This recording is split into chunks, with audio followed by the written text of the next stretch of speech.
Okay, in this video we're going to work out example 2 using the method that I just showed you with example 1. Example 1 was a pretty slow video, but this one will go quickly.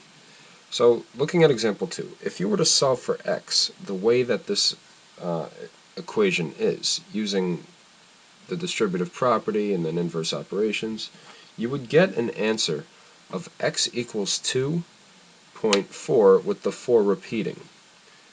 Now that's something that would be difficult to do on your own, but you have the calculator for your help. So remember, turn it on, and this is still from before. One thing I want to show you in this video is how to clear your memory. So you hit clear to get back to your main screen.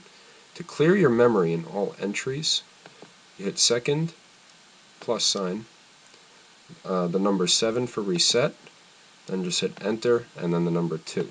What that does, it doesn't clear out any programs or games, but it clears out any entries that you've made in the calculator. What clearing the memory actually does is it prevents you from making significant errors when you're doing something like we're about to do. So we hit clear, and now the screen is fine. Now we have the equation. We want to solve it, so we go to y equals. And remember, in y1, we enter the left side of the equation. So we're going to enter it exactly as we see it. 3.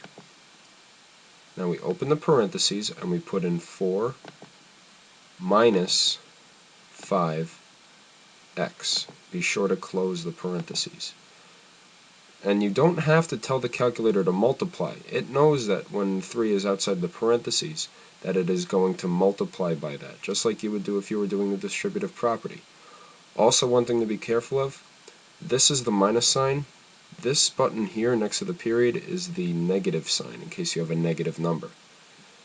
So let's go down to y2, and we're going to enter 6, open the parentheses, hit 2x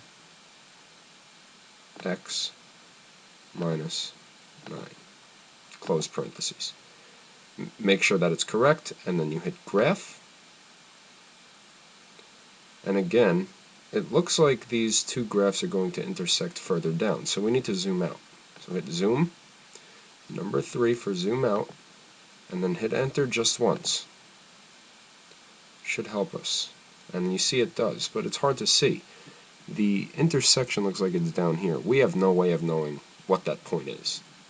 But all we have to do, remember, to find the point of intersection, we hit second, trace, and then the number 5 for intersect, and then just hit enter 3 times. And take a look at that. We ignore the y value. The y value just tells us the rest of the coordinate of that point. We're interested in the solution for x, which in this case is 2, with the 4 repeating after the decimal. So that's it. You can solve any equation that you want using the graphing calculator, as long as you put the left side in y1, the right side in y2, and find the point of intersection. So if you're ever stuck, this is a great tool for you.